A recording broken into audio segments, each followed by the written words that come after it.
What's up, everybody? Welcome back to another episode of hopsgeeknews, your home for comic books, movies, TV shows, and today, especially, justice. We are talking the 1992 hit film Batman Returns because it is December. It's Christmas time, holiday time, whatever it is that you celebrate. The movies are themed for this time of year. I couldn't get Lauren to talk about a Hallmark movie with me, so I said, fine. All right. Let's do Batman Returns with Michael Keaton, Christopher Walken, Michelle Pfieffer, and Danny Devito. She agreed. I have my Turbo Man Roosevelt shirt on because I didn't have a Christmas Batman shirt. I want to celebrate this. This is our fourth Christmas that we are celebrating together doing holiday films. No, this is our fifth. Oh, God, it's our fifth. 2020, 21, 22, 23, 24. This is our fifth. Holy shit. She is correct. All right. Well, this is our fifth one, believe it or not. And honestly, if you know our show, if this is your first time, typically we do what we've messed up on, what we're reading or watching, some news, and then our main topic. However, today we are just diving into the film Batman Returns. There's going to be just what beer are we theming this week? And then to go into the film, we're going to kind of talk about the box office, what we loved, some fun facts. So hopefully you stick around for that. Like, subscribe, share, follow Hops Geek News, any podcasting platform, any social media platform. Follow us everywhere. Share with a friend. Leave a review. Helps the podcast grow. And if you want to support the show, patreon.com/hopsgeeknews is how you can do that.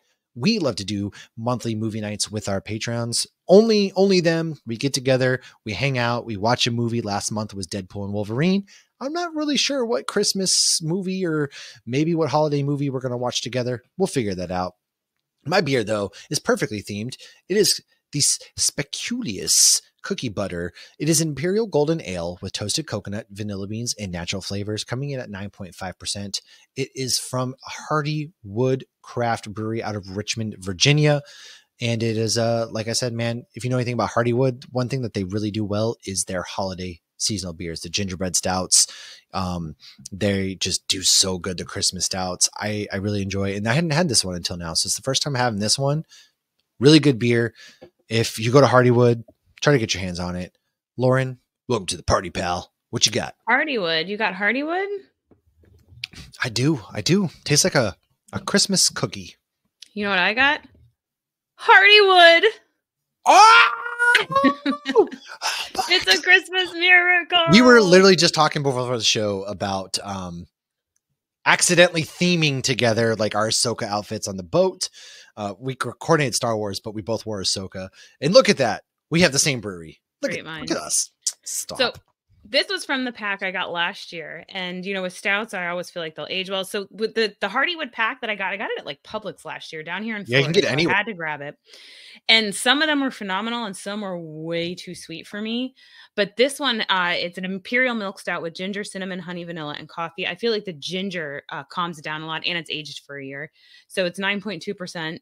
I don't know if it still is. I don't really know how that works. I think sometimes it gets stronger. The IBUs are 55, which you don't always see that on a stout, but this is really yummy. It is 9%, so I'm going to slowly pace myself because I don't have 9 lives. I have 1 life. I have 1 life, and I'm running a turkey trot 5K in the morning, which at this point I could do in my sleep. Nonetheless, I have a reputation to uphold, okay?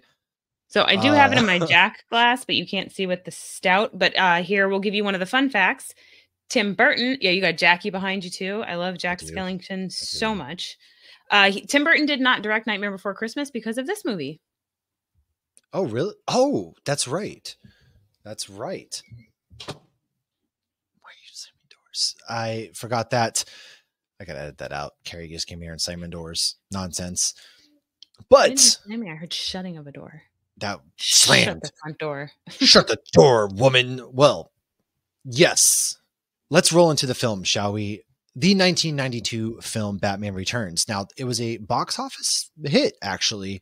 The production budget was $80 million, which pretty substantial for a 92 film. And it actually ended up grossing a total of $266.94 million worldwide. Domestically, it made $162,924,000.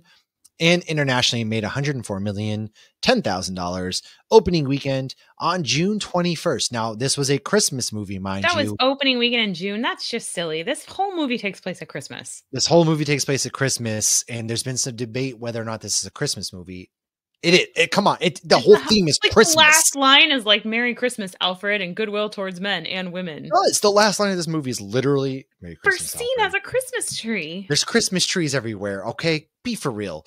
Yeah. It was June 21st, 1992. And it doubled its budget, topped the box office chart for 1992, and was the highest opening weekend for any film in the year 1992. I don't know what else came out that year. I didn't look. All I know is Batman was supreme, coming off the heels of the 1989 film Batman, which was loved, highly riveted, but there was a lot production-wise behind this movie that we're going to kind of get into, because it wasn't smooth sailing like we all might think of today. Now, Lauren, do you remember the first time you've ever watched this movie by chance? Or generally? I don't know if I remember vividly the first time, but I know this was one we watched regularly as a kid. What's funny is like literally I walked in with groceries into the house the other day and I said, honey, I'm home. Oh yeah, I forgot I'm not married. I do that all the time. And the kids are always like, what? Like, cause you are married. And like, I don't, every time I walk in the door, I want to like say that. And I wanted to say that. I know. Like 30 I say it all the time too. It is the things you pick up on from certain movies and you're just like, I don't know why I say that. And you're like, it just stuck with me, I guess. I don't know. I don't know why, but yes, she says it more than once. And then just, it's not even a great line. Like the way they portray single women in this movie is god awful. This movie did not. They treat women terribly. Good God. And statistics are showing single women are happier than married women, but they like single women are just like pathetic in this. Like it's terrible stereotype. But fuck Michelle Pfeiffer, it's amazing. She kicked ass. Oh, good Lord. Yeah. I don't really remember. Now she's the Wasp. She is. She still looks good too. And I didn't obviously see this movie in theaters. I was 2 years old. Like I did not see this. I might have. I don't know. I don't distinctly remember, but I might have. I was 9. I don't remember when I first saw this movie, actually. It's just kind of one of those movies that it was on TV back when movies were on TV, right? And so I kind of watched bits and pieces. It was very much not a kid's movie. Again, we will kind of get into that aspect when we talk about the toys here in a little bit, because it was not very much geared to kids.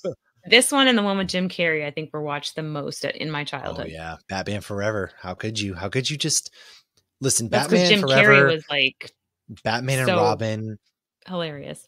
But those movies are a product of this film, actually, inconsequentially. Like this film was so dark and so not kid friendly that they course corrected too hard after they fired Tim Burton and Joel Schumacher came in and pretty much ruined Batman. Ones are way better, right? Yeah. But the film synopsis for this film, if you haven't seen it, very much why not? Because I actually think this is the better Michael Keaton Batman film. I said what I said.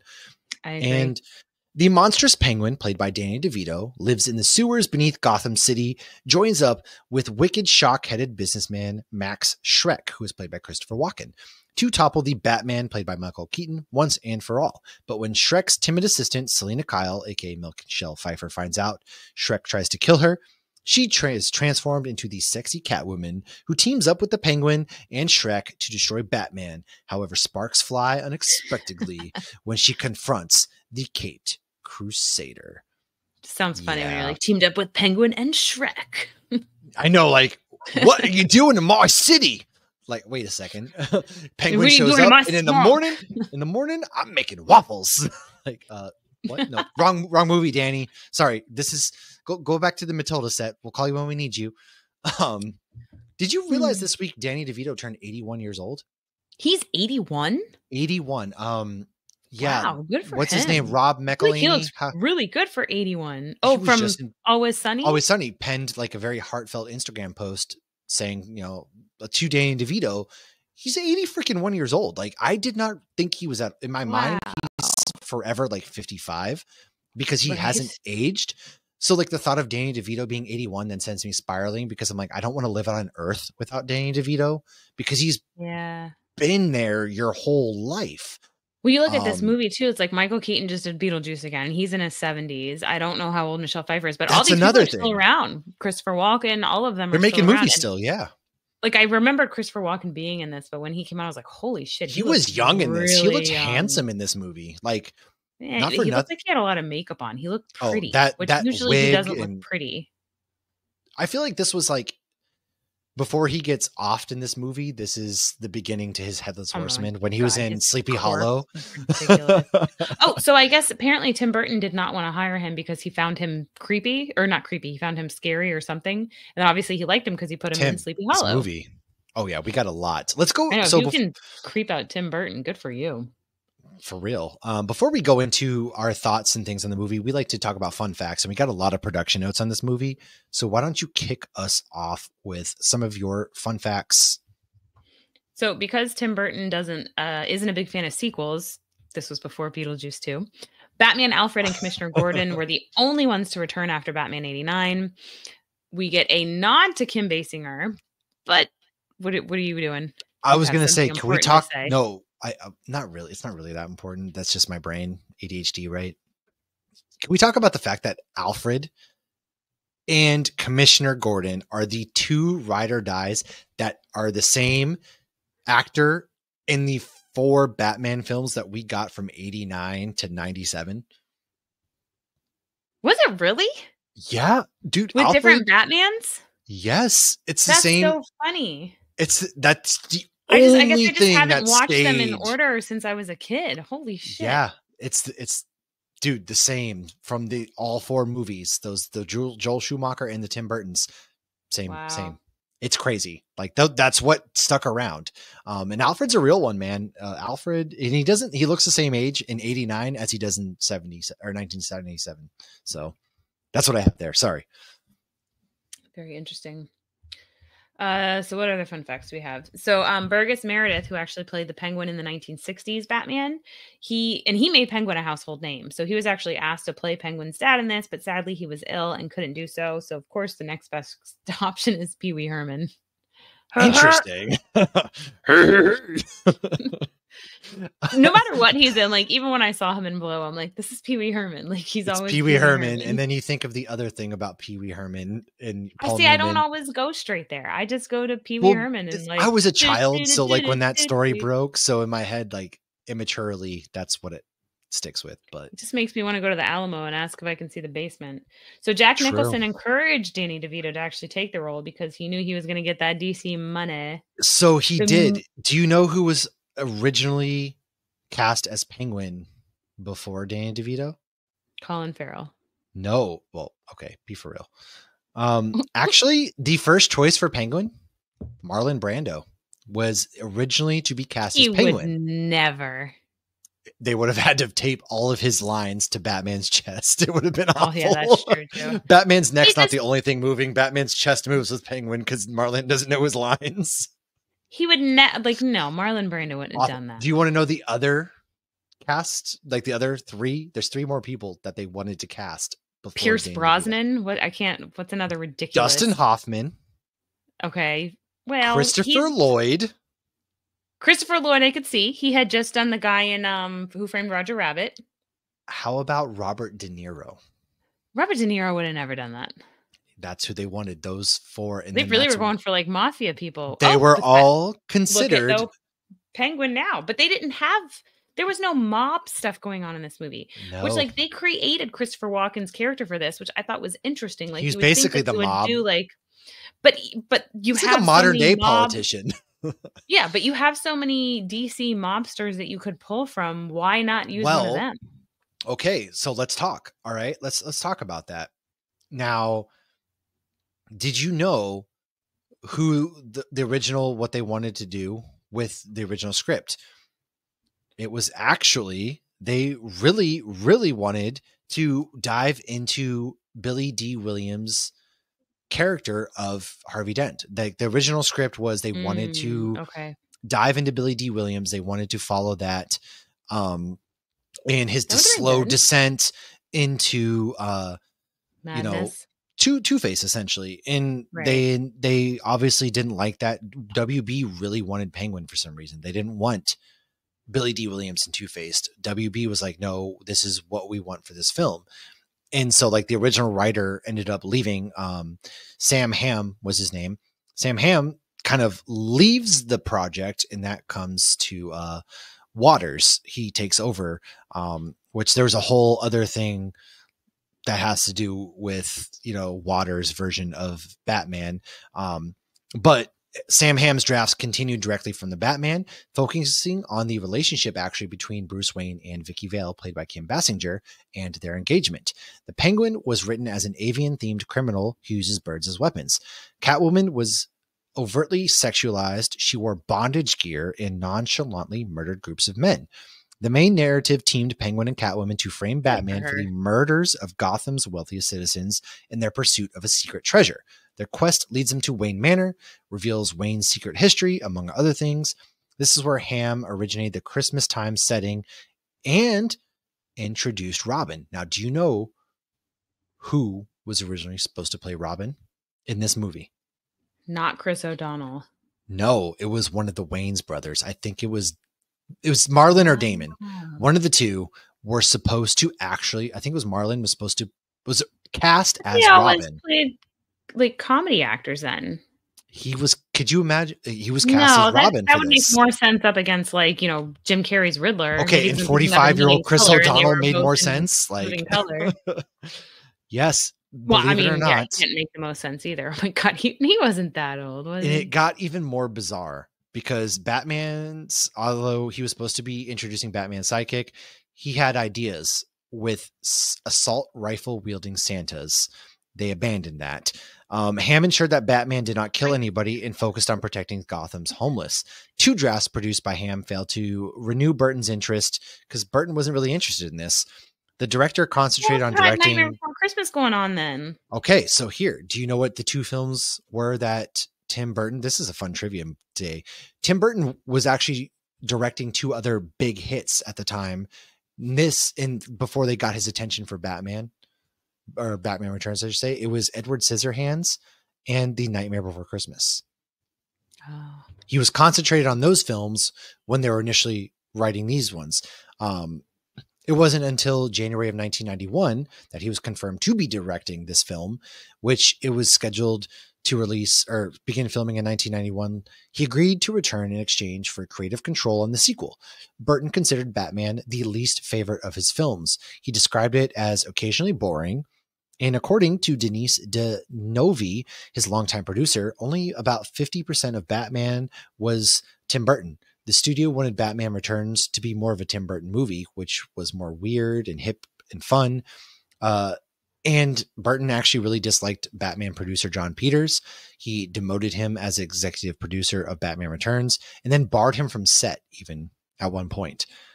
And since Warner Brothers was the production company and distributor, with production assistance from executive producer Peter Guber and Peter's Polygram Pictures, this is when they bring in the new writer, Waters, right? Waters didn't care that Batman killed people. He actually believed that the character should reflect contemporary darker times and that the idea of a hero leaving captured villains for the authorities was outdated. Thus, Waters only had Batman kill when necessary. So the opening sequence where he tosses the bomb in the hole with that clown dude and obviously blows him up. That was one of the on-screen deaths. The Red Triangle member, I should say. And then much of Waters' bitter and cynical dialogue for Batman, such as Gotham City not deserving protection, was removed because Keaton said that Batman should rarely speak in costume, and Burton wanted Batman to be driven by trauma, not nihilism. And so because of that, the script focused on villains. Burton said that initially he struggled to understand the appeal of Penguin's comic book counterpart. Batman, Catwoman, and the Joker had clear psychological profiles. But the Penguin in the comics is just a guy with a cigarette and a top hat to Tim Burton. We dove into the guy with mommy issues in the comics. And I feel like that's where they fucked up in this, is like they didn't have that mom-son relationship. They just dumped. I mean, obviously he had abandonment issues. Yeah. Well, I mean, but they just cover but he was Penguin's creepy to begin backstory. with. No. Yeah, Penguin was a monster that was created. He was not born. A product of his environment. Born in this. And you can't do exactly, like having somebody be a product of their environment. There's your psychiatry evaluation. He was eating cats as an infant. The doctor was horrified by his appearance when he was born. Like that's no. I feel like they fucked it up like that. Like they definitely did. He was a born monster. So the Penguin was actually an initial draft resembled a stereotypical Danny DeVito character, which was an abrasive gangster. However, Burton and Waters agreed to make him more animalistic. So they decide to make Penguin this grotesque figure, abandoned as an, so gross. They in did this a great one job. particularly, right? Yes, So he was so abandoned gross. as an infant by his parents, which was a reflection of Batman's Abandoned is childhood putting it trauma. lightly. They dropped him into icy cold waters on Christmas. They literally turned around and he's in this box, like acting crazy, and they just like, there you go. It was wild. And they were so like just interested, like, well, this is what it is. Like, aren't you guys curious, like, how you created this thing? Like, it doesn't make any sense. Very much so. But yeah, so it's a reflection. It's supposed to be a reflection of Batman's childhood trauma. Political and the social satire was added and influenced by 2 episodes of the 1960 television series Batman, which are His Honor, the Penguin, and Dishonor, the Penguin, in which Penguin runs for mayor. Waters changed Ham's Catwoman from a fetishly sexual fantasy to a working class, disenchanted secretary, writing her as an allegory of contemporary feminism. But they didn't. That wasn't feminism. That was bashing single women. Y'all don't know. But don't worry. If that's what you think it is. Because Burton and Waters actually fall out over disagreements about the script, and Waters actually refused to change anything in the script. So that's when Tim Burton hires Wesley Strick to refine Waters' work, streamline the dialogue, lighten the tone. I don't think he got the memo. And Warner Brothers executives mandated that Strick introduce a master plan for the Penguin, which resulted in the addition of the plot to kidnap Gotham's firstborn sons and threaten the city with missiles. Waters said that the changes to his work were relatively minor. Right. But he was baffled by the Penguin's master plan. Over there. Okay. There was one thing I just want to say. It's like when Penguin's like, well, you guys are out partying and pretending you're bad dancing and drinking while your kids are at home. Okay. Fuck you, Penguin, because parents need a night out. We deserve a night out. We're allowed to go out, even if we can't dance well, and get drunk. We are allowed to do that. So, go fuck yourself. Exactly. We didn't all throw our children into icy cold water. I would love to sometimes, but I didn't. Right. I could see like, okay, her taking control of her life as Catwoman is feminism. I guess you could argue that. But going to, I don't know. I was 2 again. I don't know. Sexy they did make her. Well, I didn't get any of that. I also rewatching it today. I was like, holy shit, Penguin is a pervert. He's disgusting. Can we talk about I'd like to fill her void? The line. The absolute line I've been looking for. Is that the line you were gonna say? No, I was gonna say like where he's like, okay, so they frame Batman for killing the actress or from the rooftop, right? And then she goes, "You're so grotesque. I would never touch you." And he goes, "Listen here, you little minx. I'd have you, what was the word? It's like, listen here, you little minx. I'd have you neutered or spayed." Yes, spayed. Yeah. He's like, "I don't even like you anymore." Because Catwoman's like, I wouldn't even touch you to scratch you. She said something like that, and he's like, and he goes, "Well, you keep giving me signals or something like that," is what he said to her. He's such an incel. Basically, like, if you're not gonna sleep with me, then I'm gonna murder you. I was like, good. It's one of those like, oh, you don't go out with me? Well, you're ugly anyways. That's exactly. I don't even like you anymore anyways, is what he says. And then he like hangs her with this, and we'll get into that in a minute. But to wrap up this little part, so Ham makes a final revision to Strick's shooting screenplay. And although Strick was on set for 4 months of filming and agreed upon rewriting, Waters was actually the only screenwriter that was credited in this film. So throwing it back to you, give us some more of lighthearted fun facts. Yeah, we'll go back when we talk. I got some more like this. There was a lot of behind the scenes drama with this film. I kind of feel like the behind the scenes was lighthearted. Yeah, the behind the scenes would almost make a better movie than the movie. I mean, that sounds like a Batman villain through and through. Like Burton did not want to do this movie. So the movie posters with Catwoman on them kept getting stolen. Can't imagine what people were doing. I was about to say, I cannot imagine why. So while the bats were fake and some of the penguins were fake and mechanical. That's frightened me, Alfred. A lot of the penguins were real, and apparently they were very, very well taken care of. I actually, so I saw this fun fact on IMDb, and then I Googled it and went to like the American Humane or whatever, and like they had people on the set. They like had to fly these penguins over, keep it incredibly cold. They had an amazing pool to go to, and apparently they had so much fun that many of them mated and had baby penguins, and that is a sign of them being happy. Well, that's good. Good for them. Yeah. Yes, they did fly in penguins, but like the conditions weren't perfect, and so Danny DeVito mentioned like how he hated some of the conditions on set because it was just miserable at points. Well, it was probably really cold because they had to keep it Well, cold for the right, penguins. but overall, he did. They apparently everybody on set said it was a very collaborative experience at the same time, so it couldn't have been that bad, I guess. Yeah. But it sounded like because I read about how they treated all the animals, and like the animals that weren't penguins, they got like heat lamps. But the monkey was Okay, like terrified of can we penguins. talk about the penguins that dragged Danny DeVito's body into the water, even though they don't even Those touch were him? fake. Those were clearly like human beings in penguin suits, and Yes. like imagine being that your one They're credit like for a movie. pallbearers. Yeah. Oh my god, that scene when That scene Christopher is Walken's like so under the something. water getting the gun and the corpse is under there, Mm. that gave me PTSD flashbacks for the movie Tusk. Oh yeah, yeah, Right. that's a good one. Yeah, that's a good one. Okay, so a lot of the WB lot was taken up by this movie. This was back before superhero movies were filming like outside, and Yes. so like everything was Gotham City. Keaton got 10 million. Hold on to the studio. Did you know what they ended up buying the Pinewood studio for $2 million in the United Kingdom and originally because they wanted to use it for 2 more sequels. But by the time this movie started to film, the economic situation in the United Kingdom had actually changed. And so that's why they abandoned that whole idea. So WB originally bought the Pinewood Studios where like The Last Jedi and stuff had filmed. You know, Star Wars is notoriously, the newer Star Wars are filmed in the UK at Pinewood. But WB originally bought that. Deadpool and Wolverine was filmed out in the UK. Exactly. But economics had changed over the time that it took them to get the script and everything right, that they abandoned that and then thus ended up filming on that lot that we see with just paper mache Gotham City.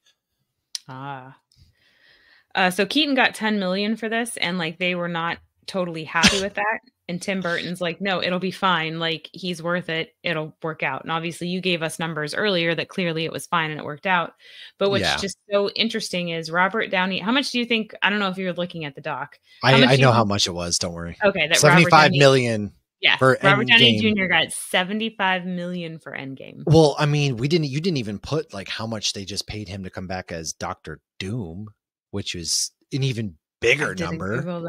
I don't want to know. It's like 200 million or something like that. Maybe I'm overshooting it, but continue. That's a lot of money. What do you even do with that much money? I don't know. Can I borrow like 5 million, please? Like that would solve so many of my problems. I mean, he could just. Could you imagine being worth $200 million just to go and act and basically CGI? And like acting is very hard. Don't get me wrong. I'm not saying acting is hard. I can't act for shit. $75 million in Tony Stark's literally half the time in a room talking to nobody because he's in the Iron Man suit. Like, bro. He wore the suit more so in the first one. He did. I watched Home for the Holidays last night, and he's in that movie, and it was so funny to watch Brielle's reaction. Go, that's Iron Man? Okay, he's earning $100 million for playing Dr. Doom. So I was off by 100 mil. My bad. Part of me wants to be like, you know what? He's earned it. But then I think of all the people that earn like 50 grand a year for their back-breaking jobs. Teachers, right? Like, not to go down a rabbit hole, but like... Seriously. Just because I love Robert Downey Jr., that's just...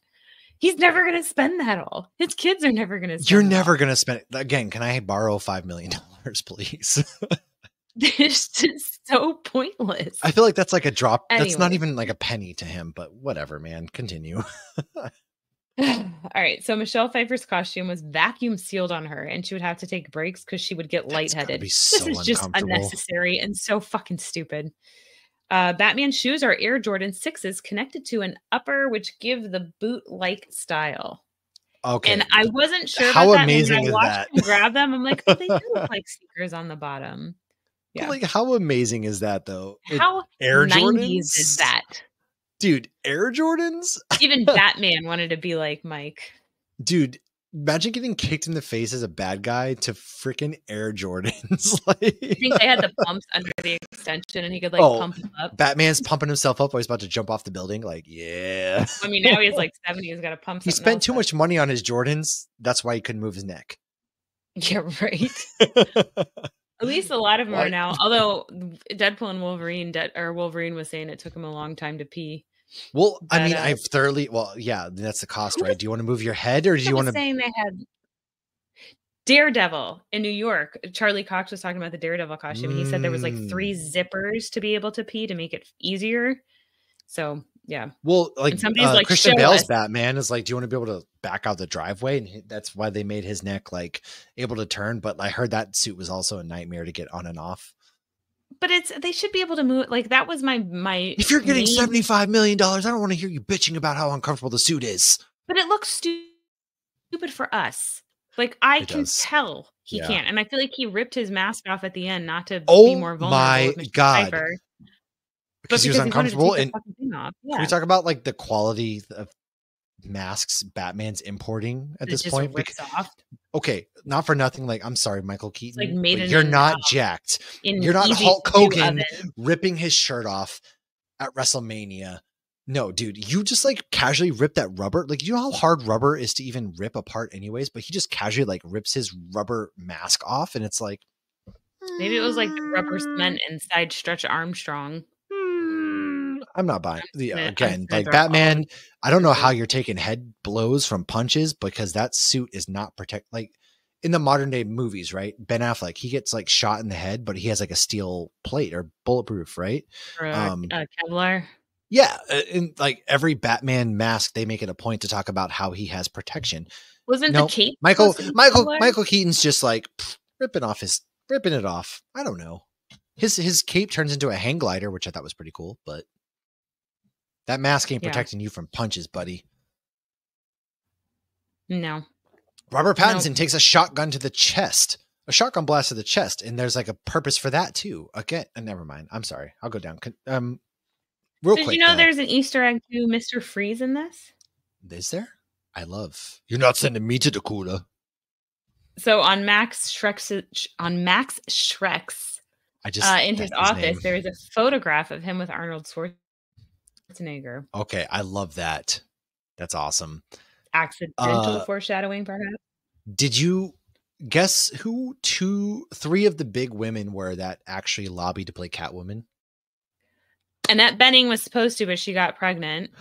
Yes. Who's the? Oh my gosh, I love her so much. I can't remember her name now. She wanted to play her, but they said she was too old. Ooh, that's tough. She's in Kramer versus Kramer. How about Meryl would you Streep. believe? Oh, I didn't see her pop up. You know who I did see pop up though? I might have made that up.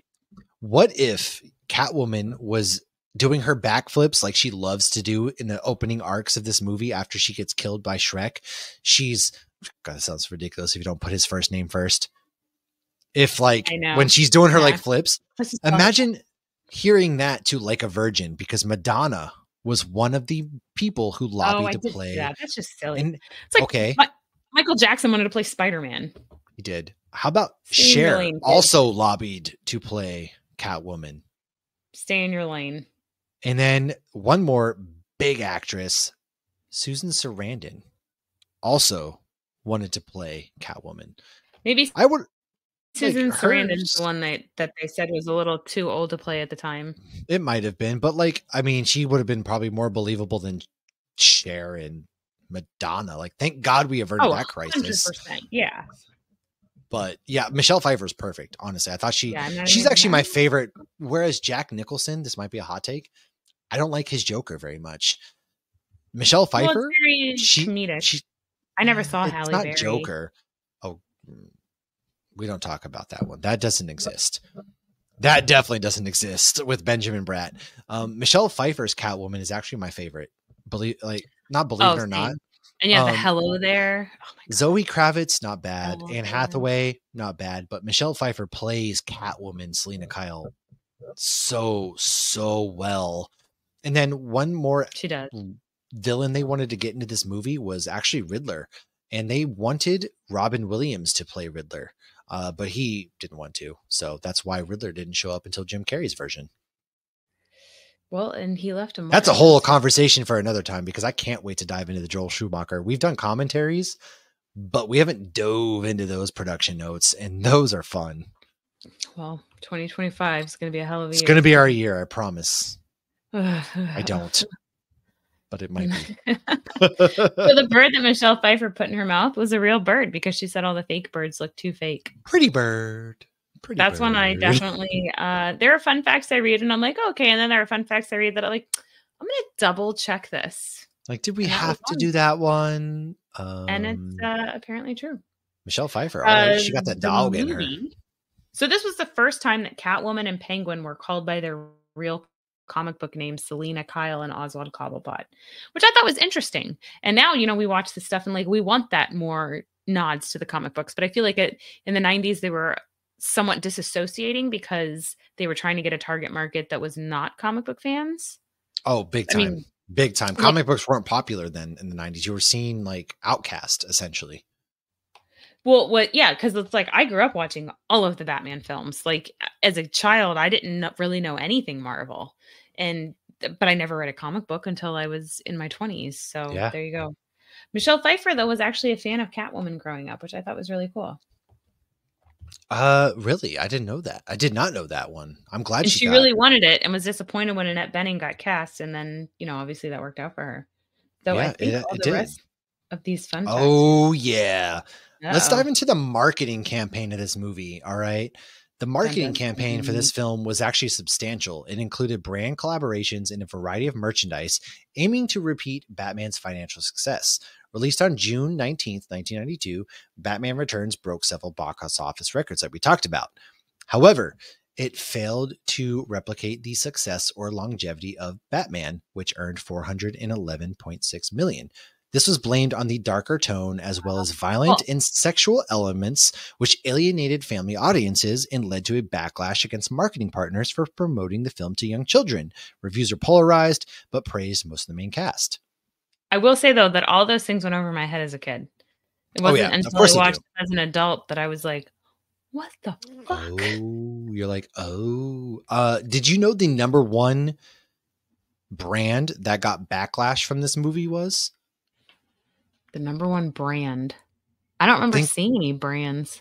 Well, McDonald's actually got the most backlash from this because, all right, so this movie, like they wanted to sell, WB wanted to sell toys essentially for this film, but it was very dark. How do you sell toys for this movie that's very much not really aimed for the young audience? Well, at one point, the Batmobile did turn into a certain toy that would be targeting adults.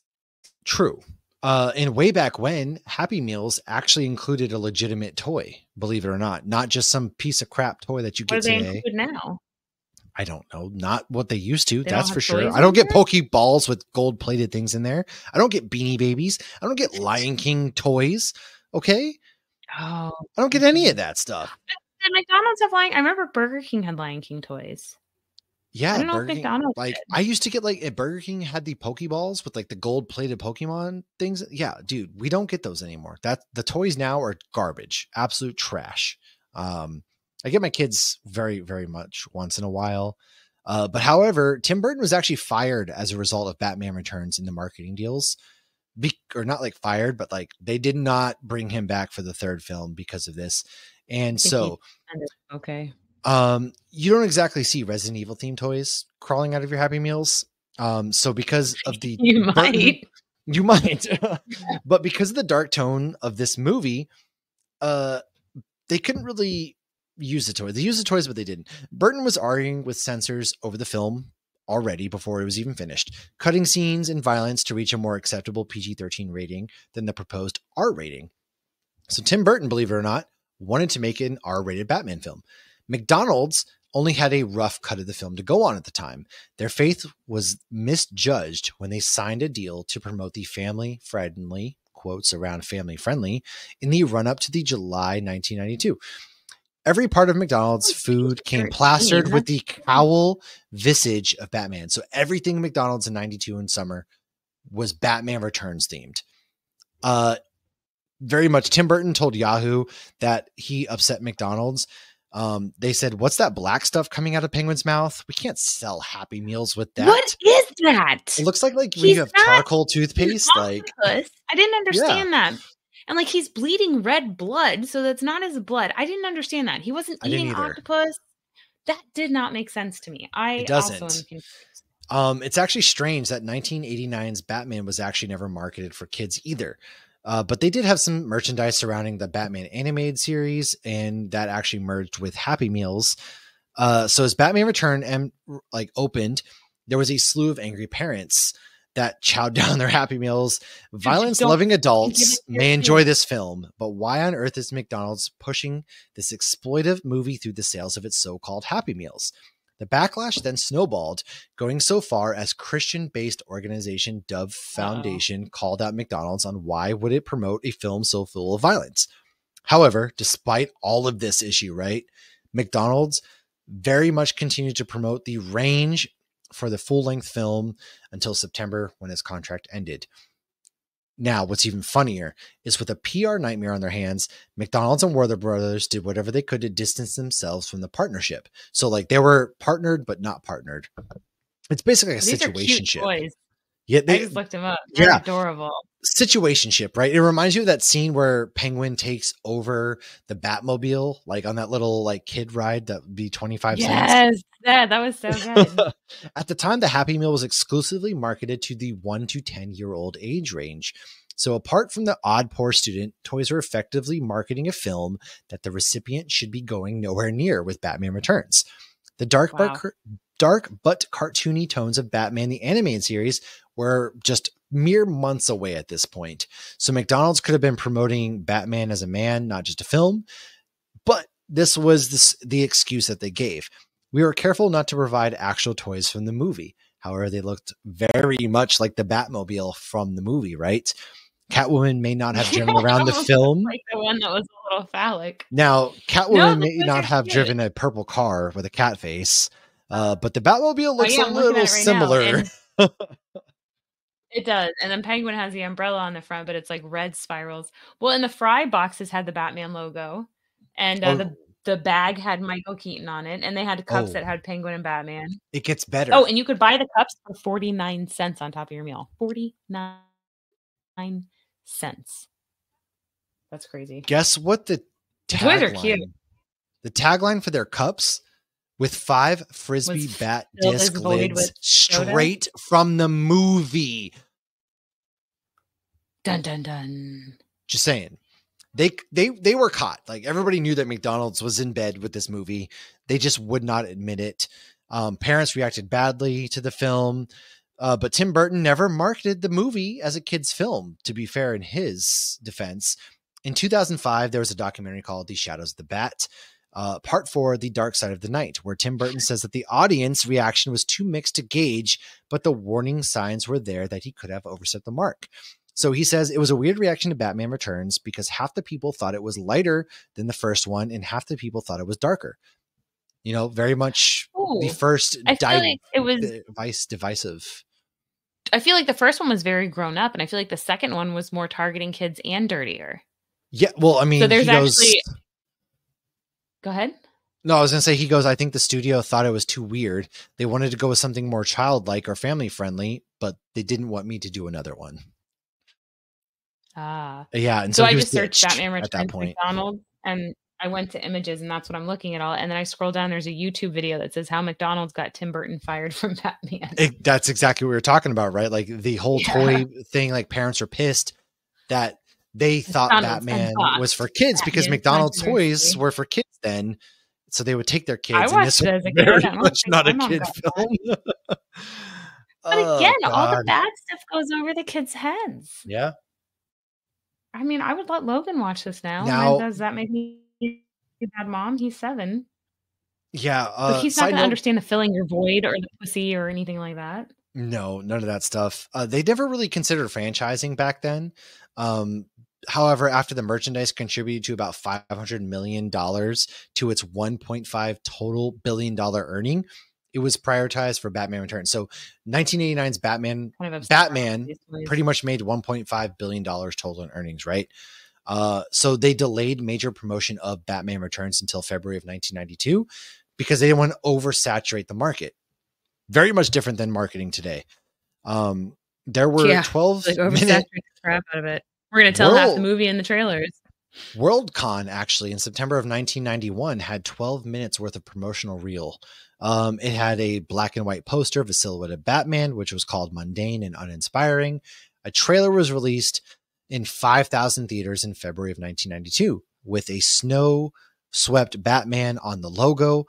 The campaign focused on 3 central characters: your Batman, your Penguin, and your Catwoman. Warner Brothers believed that this would offset the loss of the popular Jack Nicholson leaving the franchise. Over 2/3 of the $300 posters that Warner Brothers installed in its public places were stolen, what we talked about. Warner Brothers eventually offered 200 limited edition posters for $250 signed by Michael Keaton himself, who donated those earnings to charity. All in all, over $100 million was expected to be spent on marketing, including $20 million by Warner Brothers for commercials, trailers, and $60 million by merchandising partners. The partners included McDonald's, Ralston Purina, Kmart, if you still see those around, interesting, Target, Venture Stores, and Sears. They planned to host about 300 in-store Batman shops. McDonald's converted 9,000 outlets into Gotham City-themed restaurants, offering Batman-themed packaging, cup lids, which also were flying discs. CBS aired a television special, The Bat, the Cat, the Penguin, Batman Returns, and Choice Hotels sponsored the hour-long making of Batman Returns. TV advertisements featured Batman and Catwoman fighting over a can of Diet Coke, and the Penguin and his penguins promoted Choice Hotels. Advertisements were seen on billboards, print, consecutive pages in newspapers, and they were all targeted to older audiences. So that's pretty much like all the behind the scenes things for this film, which are crazy because you don't really hear about stuff like that these days. No, I didn't fall down that hole. Like when you said you fell down like a Batman. I told you I fell down the Batman Returns rabbit hole, man. Like I knew some of this stuff, but I didn't know the extent. I had no clue. I didn't know any of this. Like I was like, this is what happened on set with making this movie. Like I didn't know any of the drama. Wow, Catwoman was attractive. She was, but did you know that this movie was not for kids and they were very angry growing up? Yeah, man. And that's we need more Michelle Pfeiffer. We don't get enough of her. I wonder if she's like I mean, think of like right.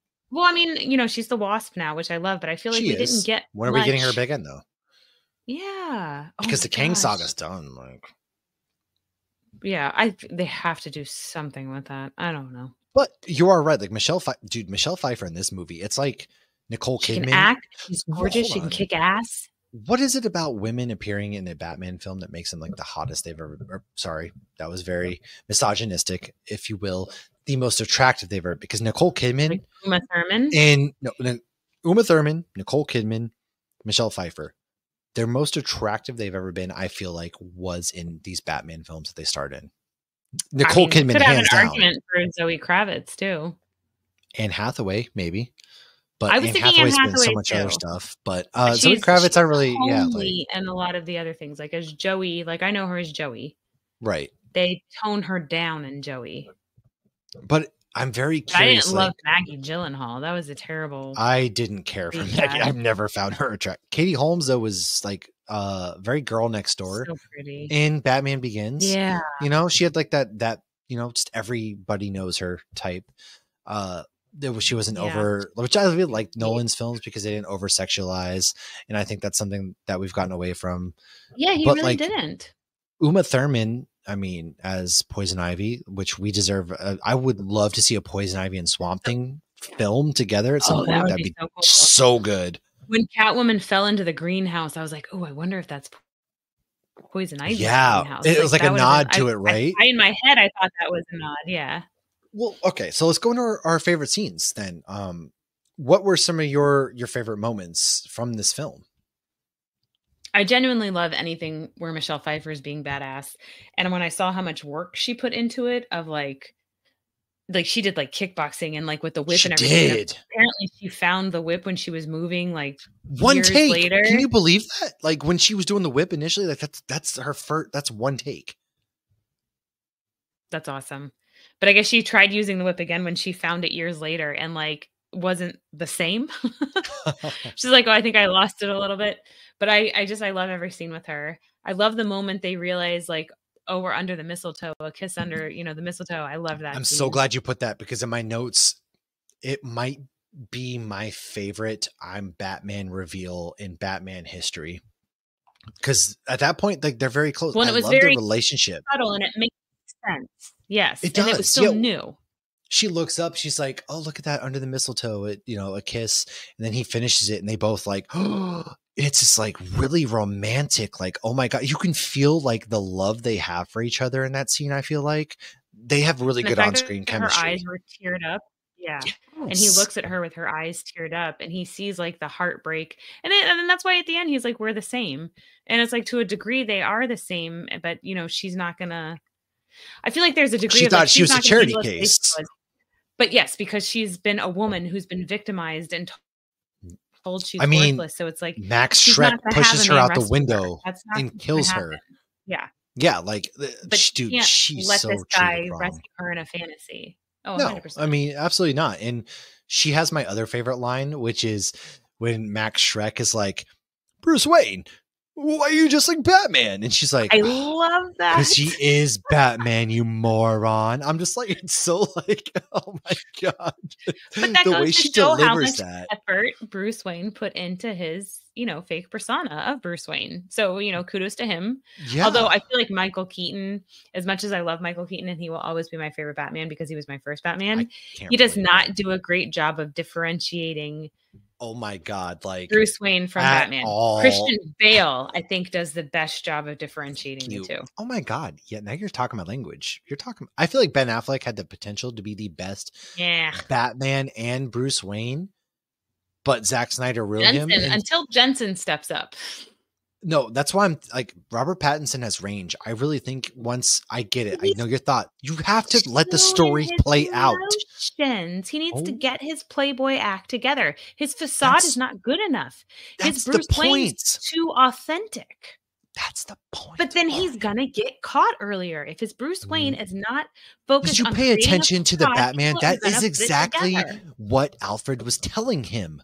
In the movie, Alfred tells him that. He literally tells him he needs to be that billionaire. Get a haircut. He tells him this. And so I think in the second movie, we're going to get that. And that's why I think we have something there. Like slap this kid. Is he really only, he's really slap you for, like, no, not really. I'm going to look up how old Robert Pattinson is because he's like 36. I'm telling you. Get a haircut. Get your hair out your fucking face. That's the point. Alfred, Andy Serkis. Andy Serkis is literally like, get your stuff together. Come on, man. Okay, anyways. I ended up with Robert Redford. No, Robert Pattinson. Completely different. That's Winter Soldier. No, I just put Robert. He's 38. I was close. Okay, so Price is Right rules. I'm right. He's less than 3 years younger than me, and he needs to get his bangs out of his face. I'm glad. Look, if I can grow hair like that, I would. Anyways, neither here nor there. I really thought like the penguins marching around shooting rockets off was hilarious. It was so many penguins lately. This gives us like I love the fact that they use penguins umbrella, right? Like penguin leaning into his umbrella and using it was like a really, they don't do that enough. Like in the Penguin's Grounded, but like he has bullets. He's hanging Catwoman and launching her on a helicopter ride. Like it was awesome. Okay. 2 favorite scenes. One, you get your classic Michael Keaton looking at the bat signal. Like, oh yeah. You can't search a GIF and put Batman and not see that. Yep. That's obviously perfection. 2, when all of a sudden Batman plays like Penguin talking shit about the citizens of Gotham, and all of a sudden they start throwing tomatoes and eggs, and Penguin goes, "Why do they always have tomatoes and eggs to a speech?" Because right away in my head, I was like, "I'm putting this in my notes. This is ridiculous." And I was like, "No, he just called the movie out." So I thought that scene is also my notes, but because Bruce Wayne, first of all, he's so gaudy in that everything he has is bat symboled in the Batman or the Batcave. So, but he plays DJ on his CD. It's like on his CD. And then you have Alfred. Alfred's back there with his headphones on. He's just like thumbs upping Bruce Wayne the whole time, like a radio DJ listening and like subtitles on always. Record skips. They didn't even say CD. It literally says record skips. Record skips. It's Penguin behind the umbrella. Like, you probably are wondering how I got here. Let's rewind. And it shows everything up to that moment. And he's like, who are they throwing tomatoes and eggs? Who brings that to a political rally? 1992? Who had CDs in 1992? That was a fancy thing. Actually, CDs were ahead of their time at that point. I mean, Batman put a CD in his Batmobile. Even. Like, oh my God, dude. That was unheard of at the time. Well, I think was it Wedding Singer? The guy gets like a CD player, and I think that takes place in the 80s. So that's when. But if I was still having cassette tapes But in 92. okay, but that whole sequence, can we talk about like that the entire thing? So it goes from when Batman's on the rooftop, she falls down, she falls into the present, dies, but it turns the tree light on, which kickstarts this entire like laughable thing going on. It's just hilarious. But that's what she was practicing. She's like, "Do I do this and then turn the lights on? Yeah, or do I turn the lights on and then do exactly. It's amazing. Like it's comedy because she falls down, she dies, the lights turn on, and then Batman's got his whole like didn't even try to see her. I'm like waiting for him to throw a grappling hook down there. I don't know what a grappling hook is, but I think Batman, that's what it is. Well, okay. That brings up my next point. Batman is again gaudy. Can we talk about his slow motion entrance scenes, like in the cave of the zoo, where Michelle Pfeiffer is with Max Schreck? He just slowly puts his grappling hook around, and he just slowly hooks it to his thing, and then he just comes down with his bat wings out, like slowly ziplining down. He's just like, no, like you were with your turkey earlier. Yeah, like Batman is so show-offy, where he just slowly just zips lines down like, look at me. And it's Batman. Jesus God, dude, get it together, man. And again, like everybody's pissed about Ben Affleck's Batman killing people when Michael Keaton's literally blowing up clown. Why are penguins henchmen the clowns? Heroes who don't kill people, I have issues with. I feel like you're only not killing them, so you have a next story to fight these villains again. He just wants to keep punching people in the face when they get out of jail. He's just like, I really need to release anger. Did Batman really just want to take him to jail after he revealed his identity to him? No. That was my other question. It's like, bro, I love the whole like face palm. He's like, you're going to jail. He face palms like Max Schreck out of the way. Like, you're going to jail. It's like, is he though? Is he? He's not.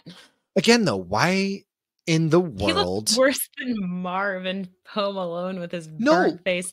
Why did she kiss him when she tasered him? She did that. Yes. Yeah. No, but why are penguins henchmen clowns? I don't know, but the skinny clown was Billy from Hocus Pocus. Was it really? Yeah. Apparently I was like his quote unquote breakout film. Really? That's amazing. You can tell too. Once you know when you look at him, you can see his face. That's amazing. Oh my God. That's hilarious.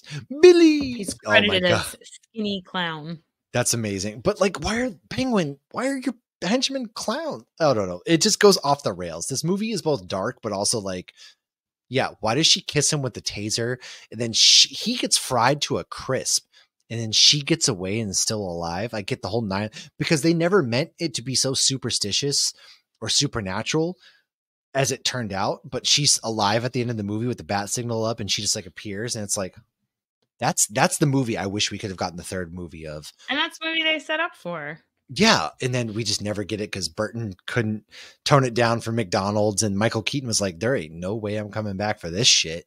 And so we ended up with Val Kilmer, Jim Carrey. Michael Keaton and Tim Burton still work together. It's still possible. Maybe they could just have the geriatric version. To be fair, Michael Keaton didn't come back and play Batman recently. His continued version. Oh my God, he was the best part of the Flash movie. And he's Vulture.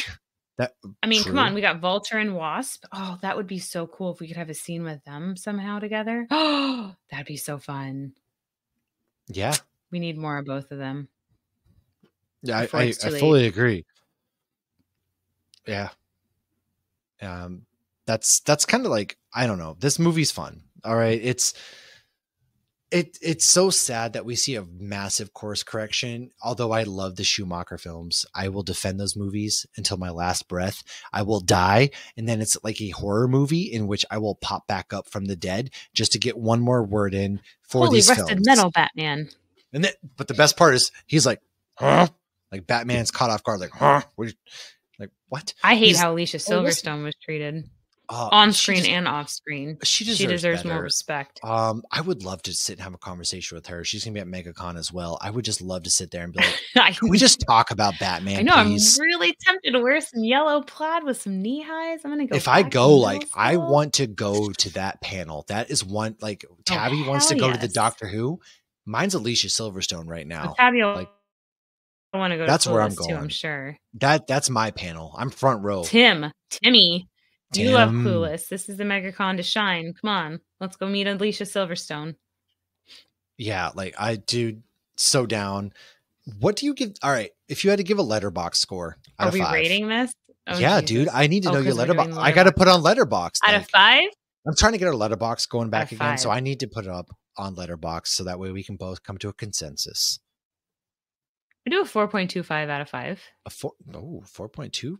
All right. I was going to go with 4.5. Because that's an 8.5. Yeah. So 8.5 out of 10.